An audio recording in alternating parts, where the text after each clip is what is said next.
लोकसभा में देर रात एक महत्वपूर्ण बिल वक्फ संशोधन विधेयक 2025 पारित हुआ।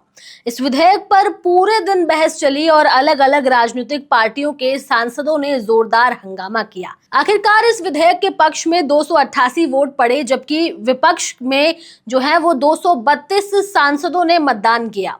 संसदीय कार्य मंत्री किरण रिजिजू ने विधेयक के पक्ष में अपना तर्क पेश किया, जिसमें उन्होंने कहा कि अल्पसंख्यकों के लिए भारत सबसे सुरक्षित जगह है। ये विधेयक पिछले साल संसद में पेश किया गया था और इसके लिए एक संयुक्त संसदीय समिति यानी कि जेपीसी का गठन किया गया था।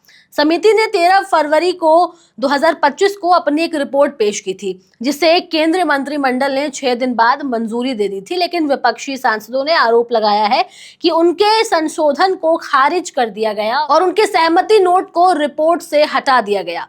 अब इस विधेयक में की गई मुख्य बातें क्या हैं और इसमें पहले के मुकाबले किस तरह के बदलाव किए गए हैं, वो सब आपको बताएंगे। लेकिन उससे पहले आप हमारे चैनल द हिंदी टॉप को सब्सक्राइब करें, बेल आइकन दबाना ना भूलें ताकि आप तक पहुंचे हमारी हर खबर सबसे पहले। पास हुए नए विधेयक के अनुसार केवल वो लोग जो कम से कम 5 सालों से इस्लाम का पालन कर रहे हैं वो वक्फ के लिए संपत्ति दान कर सकते हैं। इसका मतलब ये है कि जो लोग हाल ही में धर्मांतरित हुए हैं और वो अब वक्फ के लिए संपत्ति नहीं दान कर सकते हैं। इसके अलावा विवादित संपत्तियों को वक्फ संपत्ति के रूप में नहीं माना जाएगा। पहले इस वक्फ अधिनियम 1995 में उपयोगकर्ता द्वारा वक्फ की अवधारणा थी, जिसका मतलब था कि बिना किसी औपचारिक दस्तावेज के भी अगर कोई संपत्ति धार्मिक उद्देश्यों के लिए उपयोग की जा रही है तो उसे वक्फ संपत्ति माना जा सकता था। लेकिन नए विधेयक में ये प्रावधान खत्म कर दिया गया है। इससे उन संपत्तियों को खतरा हो सकता है जो लंबे समय से समुदाय द्वारा उपयोग की जा रही थी, लेकिन जिनका कोई वैध वक्फनामा नहीं है। इस नए विधेयक में कुछ महत्वपूर्ण बदलाव किए गए हैं, जैसे कि उपयोगकर्ता द्वारा वक्फ की अवधारणा को खत्म होना। मतलब पहले यदि कोई संपत्ति धार्मिक उद्देश्यों के लिए उपयोग हो रही थी तो उसे वक्फ माना जा सकता था, लेकिन अब ये संभव नहीं हो पाया है।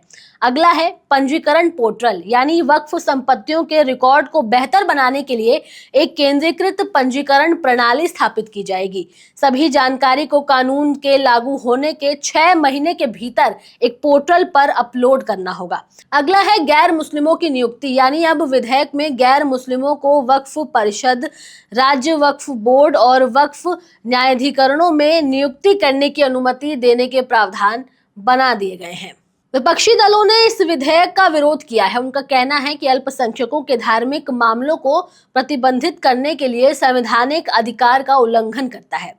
उनका तर्क है कि यह बदलाव समुदाय के भीतर विवाद पैदा कर सकता है, खासकर उन लोगों के लिए जिनके पास वैध वक्फनामा नहीं है। और इस पर सरकार ने कहा है कि ये बदलाव वक्फ संपत्तियों के प्रशासन में पारदर्शिता और विशेषज्ञता को बढ़ाएंगे। सरकार का भी ऐसा कहना है कि नए प्रावधानों से वक्फ संशोधनों में सुधार आएगा और समाज के सभी वर्गों का प्रतिनिधित्व होगा। वक्फ संशोधन विधेयक 2025 ने संसद में एक नई बहस को जन्म दे दिया है। इस पर लड़ने के बजाय हमें इस पर विचार करने की ज्यादा जरूरत है और ये समझने की जरूरत है कि आखिर ये वक्फ क्या है। दरअसल इस्लाम में वक्फ का मतलब उस संपत्ति से है जो जन कल्याण के लिए हो। ये एक तरीके का दान जैसा होता है और इसका दानदाता चल या फिर अचल संपत्ति दान कर सकता है। जन कल्याण के लिए जो भी दान कर दिया जाए उसे संरक्षित करना ही वक्फ कहलाता है। अब इसमें घर, खेत, जमीन, मैदान ही शामिल नहीं है, बल्कि पंखा, कूलर, साइकिल जैसी और तमाम चीजें हैं वो सब भी इसमें आते हैं। इस जमीन से किसी भी तरह का सरकार का कुछ लेना देना नहीं होता है और इस पर बहस करना भी बेफिजूल है। ये यहाँ कहीं ना कहीं सरकार न्याय का नाम लेकर के मुस्लिम समुदाय के साथ अन्याय कर रही है। आगे चलकर भविष्य में इस विधेयक का गहरा प्रभाव समाज पर पड़ सकता है, क्योंकि अब यहाँ सिर्फ वक्फ की लड़ाई नहीं है, यहाँ 2 समुदायों के बीच की ये लड़ाई बन चुकी है। यहाँ सरकार अपने एजेंडे के अनुसार काम कर रही है और कई लोग बिना सोचे समझे सरकार का समर्थन कर रहे हैं। तो ऐसे ऐसे में देखने वाली बात यह होगी कि आने वाले समय में क्या होता है, मुस्लिम समुदाय इस पर क्या कहता है और इस पर आगे क्या कार्रवाई होती है, ये भी देखने वाली बात होगी। लेकिन एक बात जो है वो साफ है कि यहाँ जहां देश में शिक्षा, विकास, रोजगार की हालत खराब है, वहां इन सब मुद्दों को छोड़ करके सरकार वक्फ पर ध्यान दे रही है, जमीन लूटने का काम कर रही है, दो समुदायों के बीच फिर से खाई पैदा करने का काम कर रही है।